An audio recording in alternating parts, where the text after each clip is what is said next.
Family good morning, Har Har Mahadev, જય દ્વારકાધીશ. કેમ છો બધા? મજામાં? ફરી સ્વાગત છે મારા નવા ભાંગડા બ્લોગ વિડીયોની અંદર. ફ્રી થઈ ગયા છે. આ તો વરસાદ જેવું વાતાવરણ થઈ ગયું તો બધું આવું અંધાર જેવું ને એવું છે. છાટા પણ થોડા થોડા આવી ગયા છે. જોઈએ આજે આપણે શું કરીએ નહીં આ દિવસમાં. રસોઈ બનાવી લીધી છે. શાક બની ગયું, રોટલા બની ગયા. બનાવવાની બાકી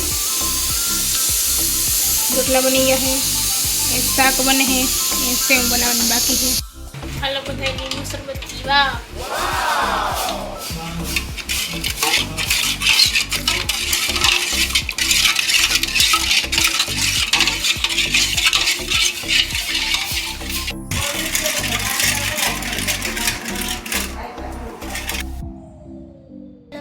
અત્યારે 7:15 જેવો ટાઈમ થયો હોય.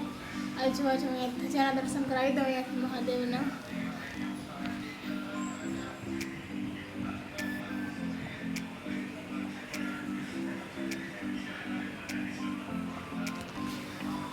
મેં એટલું કામ હોય ને કંઈ ફ્રી જ નથી મળતા. હું ધજાના દર્શન કરાવું. આપણે કાલે ટાઈમ મથાને મંદિરે પણ જાઉં. તમને ભગવાનના પણ દર્શન કરાવી. અને અત્યારે જો આપણે રસોઈ ચાલુ છે.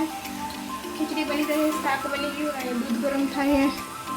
ये दूध गरम था है.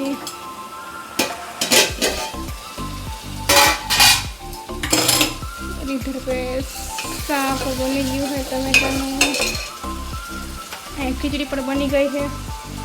બે કામ થઈ ગયા. કરું દૂધ પણ ગરમ કરું અને શાક પણ બને છે. ઘરનું કામ જ એટલું હોય કે વિડીયો લોંગ બનતા જ નથી. કામમાંથી ફ્રી જ નથી થતા. હમણાં 2-4 દિવસને પછી ફ્રી થઈ જાય. બાકી કે બહાર જાય તો લોંગ વિડીયો બનાવીને બહાર પણ જવાનું હું સબસ્ક્રાઈબ કરે એટલે ખબર પડી જાય હું બહાર ક્યાં જાઉં ને પછી ત્યાં જ રહેવાનું. લોંગ વિડીયો બનીએ. આપણે લોટ બાંધી લીધા. રોટલી બનાવવાનું તૈયાર થઈ ગઈ. હવે આપણે રોટલી બનાવી લઈ અને તાવડી પણ મૂકી દઉં.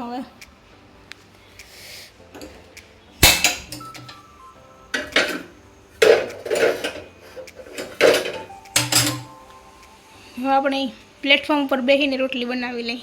પછી મળું. મારો અવાજ એટલો નહીં સંભળાતો કે ગમે તે રાડું નાખીને બોલું ને તે પણ અવાજ ધીમો જ આવે. નથી આવતો. માઇકની લેવાની જરૂર છે. આપણે ધીમે ધીમે માઇક પણ લઈ લેવું.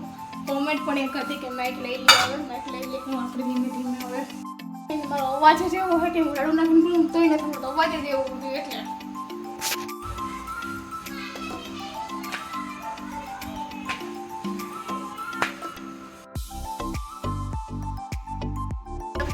જમી લીધું છે. ફ્રી થઈ ગયા છીએ.